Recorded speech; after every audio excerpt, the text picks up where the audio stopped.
What's good, everybody? Welcome back to the Don't Hurt Yourself podcast. It's your boy JR, back with another video, episode 3 of the podcast. Rock and roll with your boy. Let's lock in. Crazy shit going on. We still stuck in the house. Nobody knows what's gonna go on. I'm in California. They're talking about opening up some shit. Now they say we're gonna move shit back to July. I don't know. I was gonna put my mask on, stay in the house. But in other news, this virus got people acting crazy. This virus got people acting things that they would never do. Never do. The lady went to a McDonald's. They told her you can't come inside the McDonald's. She got so mad, went back home, came back with a gun, shot 4 McDonald's employees. I have never had McDonald's that good make me want to go get a gun. Never in my life. Crazy, crazy shit. Is there any McDonald's food that you say, you know what? I'm going to go home and go get me a gun. That's how good it is. I need it. I need it that bad. Never in my life. Not me. Ain't no McChicken. Ain't no McDouble. No quarter pounder. Double quarter pounder with some mac sauce. Now hold on. I may not get a gun, but I'll get I might get a water gun. But I'm definitely not going to get no damn gun. What else they got? Chicken nugget, 20-piece chicken nugget? Nope. There ain't nothing they got over there to make me go take my ass to go to prison over no goddamn McDonald's. Just stupidity at its absolute best. But you know what? In other news, let's talk about some fun shit, okay? Take your minds out of the bullshit we going through. First thing I'm gonna talk about right now. I can go the way, but we got a lot of things on the docket. Kehlani's album, Doja Cat, Nicki. Was Michael Jordan a bully? We'll talk about it if you watch The Last Dance, if you're into sports like myself. Best thing on television right now. I'm going to talk about Jill Scott, Erykah Badu battle. We'll get into that. Who won? Was it a real winner? Or did we all win? And could you date a girl who had a OnlyFans? You know what? Let's start right there. Could you date a girl who had an OnlyFans? I'm gonna tell you right fucking now. My girlfriend started OnlyFans. It'll be some furniture moving in here. There's no way in hell I'll let my girl go out there, set up a page, playing with herself, doing all types of shit, shaking her ass, twerking, just giving every man the fantasy that I already got. No, I couldn't handle it because I'm a jealous man. And I'm an Aries on top of that. Now people say, what does that got to do with anything? It has everything to do with it. Because if you know what Aries, we will attack when necessary. So you're not going to disrespect me and let everybody see what you're doing? Nah. I don't give a damn how much you're getting paid. I could not handle it. I don't care. I don't care if you charging niggas $20 or $100. I just couldn't do it. Now there are some men that can do that, are very comfortable letting a woman just do what they want to do, and they can have an OnlyFans. Now, what's the difference between that and being a pimp? So you're cool. We're pretty much reaping the benefits of other men seeing your woman's coochie. Not me. Not me. Hell no. Me? No. Come on. But there are men who can do that. And if you're that confident in yourself, you that cool and copacetic, it's all good, do that. Because I couldn't. Hell no. I couldn't. But there are women, there's an uptick in OnlyFans, everybody's in the house. Now, don't get me wrong, ladies, if you got it, flaunt it. If you got it, do your thing. And if your man's cool with it, do your thing. But there's going to come a time where he's going to get pissed the fuck off. Because it's going to start with something small and then go to something further. First, you're going to say, I just want to show my feet. Then she goes, I want to show my feet, to I want to show my legs. Then she don't want to show her legs. And then all of a sudden, she want to say, I want to bust it wide open with another nigga. And then all of a sudden, shit goes left. So, it escalates. Because once the page starts doing well, she want to drive it home. How far can I really go? I couldn't do it. Y'all leave it down in the comments if you could handle it. Now, there are some people who can. God bless you. The women that are doing it and getting paid, God bless you. But don't me tell you one thing. If you start OnlyFans, don't y'all hate on another stripper again. Don't y'all hate on nobody else. No stripper, no porn star, no streetwalker, no nobody, no prostitute. I don't give a damn. Because once you started, you are in that world. You are in that world and you know exactly what the fuck you are doing. So once you expose yourself like that, you can go back, treat me like a lady. Yeah, I'll treat you like a lady, all right. But for $5.99, I can see everything a lady does not do. Moving on. You feel me? Somebody feel me out there. Ladies the same way. Could you let your man do it? Could you let your man start his OnlyFans and start showing his thing off for other bitches? Bullshit. Nigga can't go around the corner and get a ham sandwich without you being on his ass. But that's for another subject. Let's move on. Jill Scott versus Erykah Badu. I enjoyed it. It was really, really good. All the jams, they respected each other. It was a real beautiful thing. If you're a music soul, neo soul fan, you really, really, really enjoyed that. It had all the things a neo soul fan needed. They had chakras everywhere. They had sage, incense, the weed, Hennessy, all the things you needed for the vibe to be right. They had it. All the songs. Now, there were songs Jill Scott was playing I have never heard.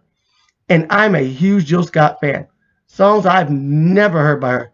She was like, I'm about to play 10 Man in the Gym. I'm like, you look here. I don't know what that is. Erykah Badu pretty much stayed in the pocket to me. You know, they both paid homage to each other.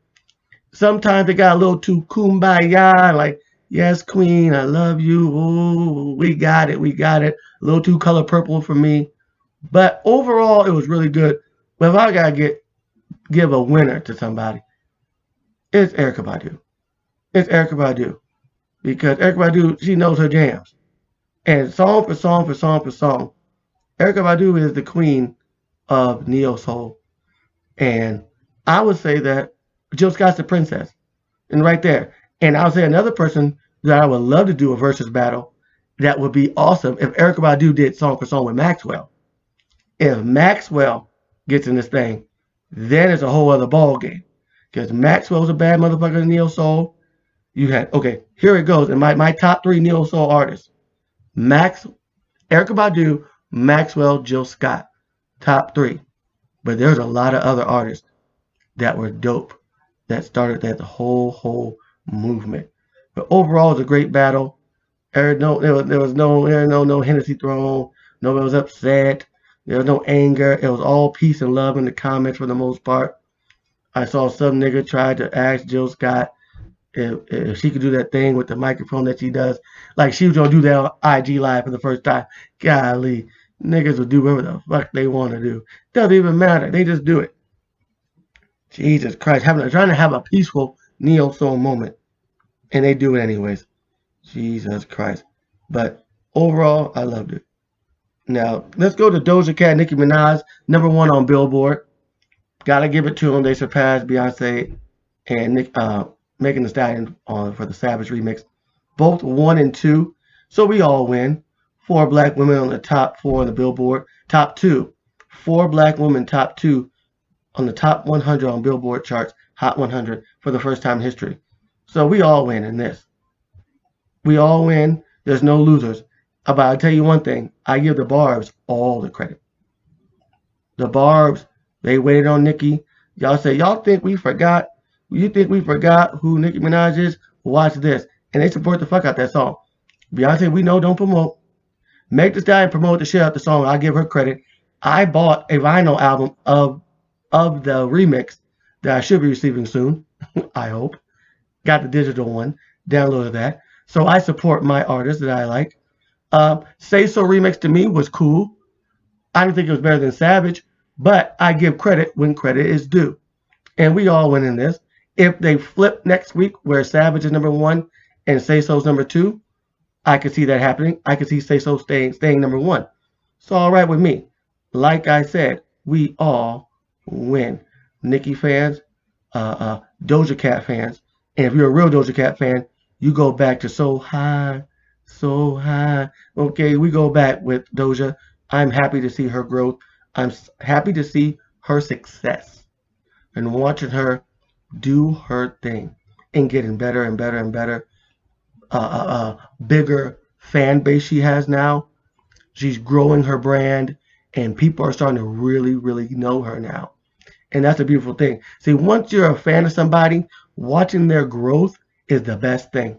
Because when you're a fan, and see, fans don't understand this.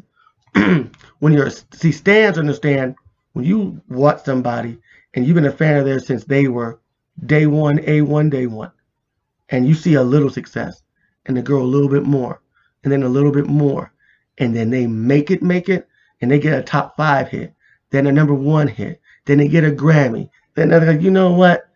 That feels good because you were there when not a lot of people were, and you support that person, and you support that person to the end of time. So Doja Cat, happy for you, very happy for you.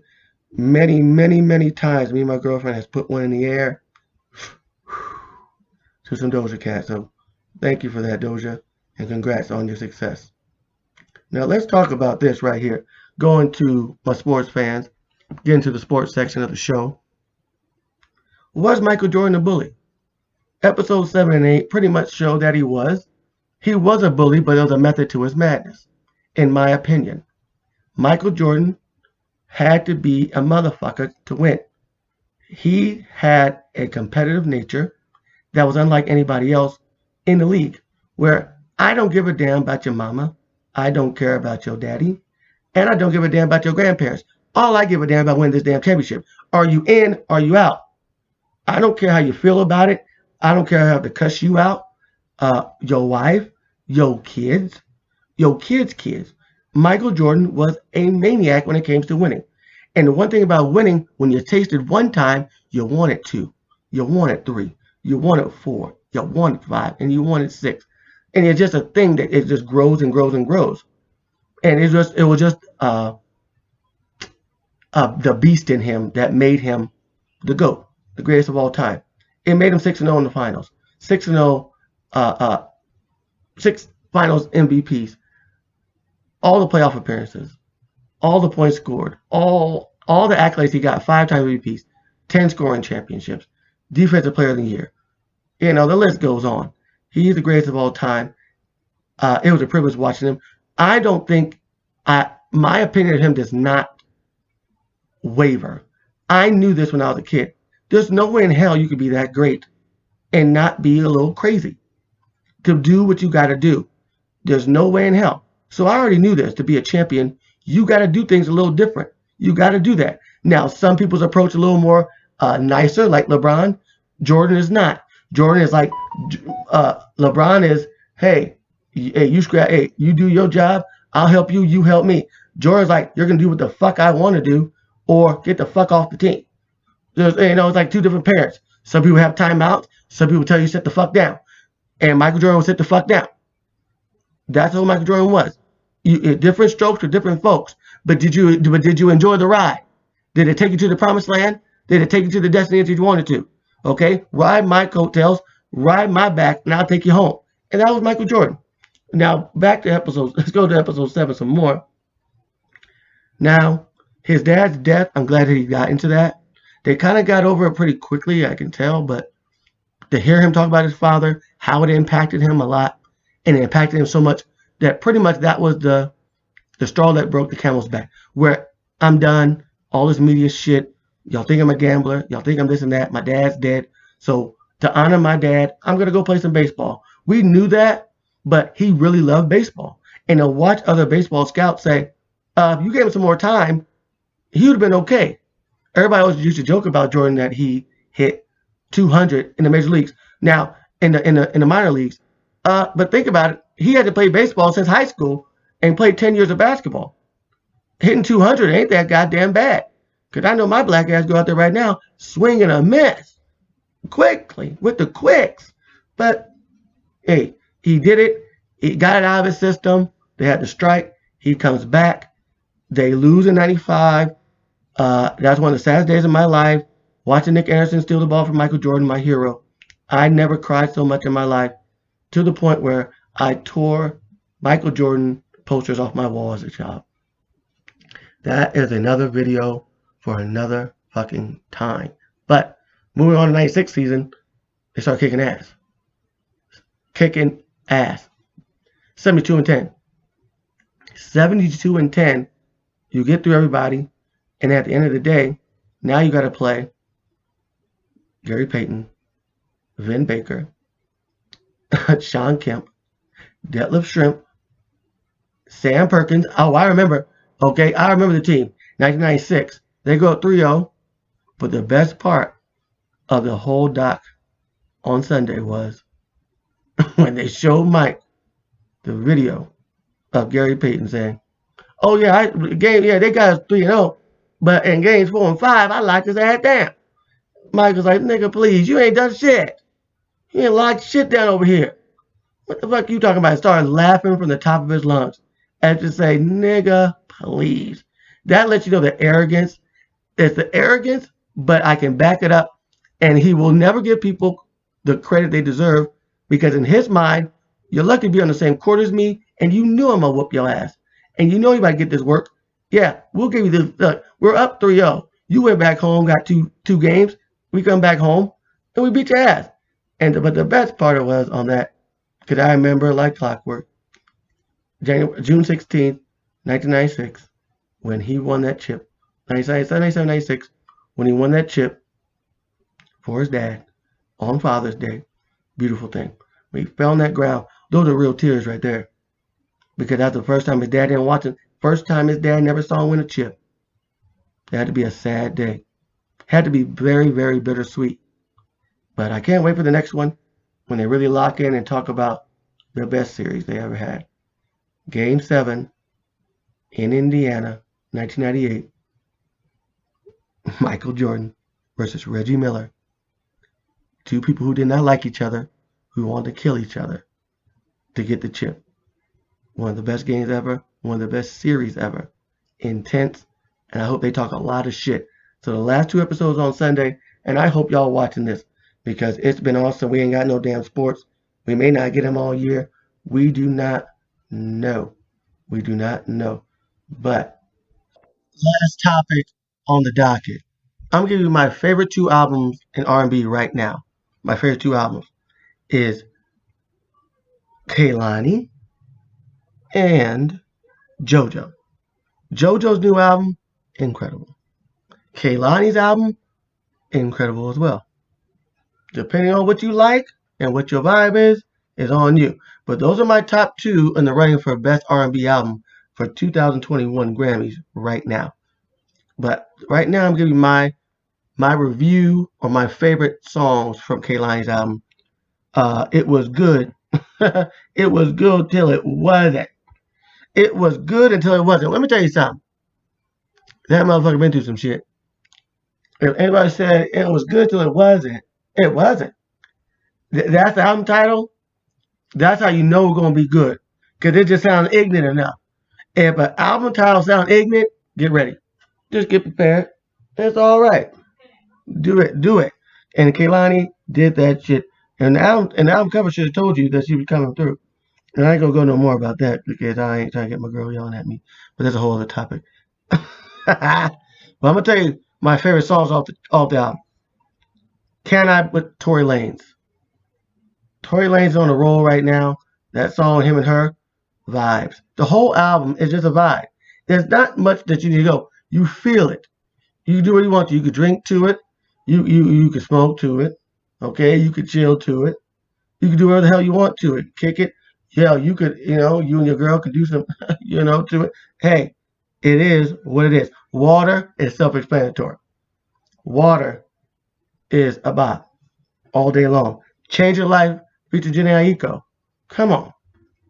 That's a match made in heaven right there. Kehlani and Jhené Aiko. The only thing missing on that is SZA. And now we really cooking with some grease. But that's for another time. Could you imagine a track? SZA, Jhené Aiko, Kehlani on the same song. If they have a song already, I've never heard it. But if they have already, cool. But we need a new one. But I've never heard it. But how dope would that be, especially with all going on right now? Look here, we need it. We need it in the R&B world. But that's a vibe as well. Change your life. Let's see. But I'm gonna tell you my favorite song. My favorite song on this damn album is "Hate the Club" featuring Masego.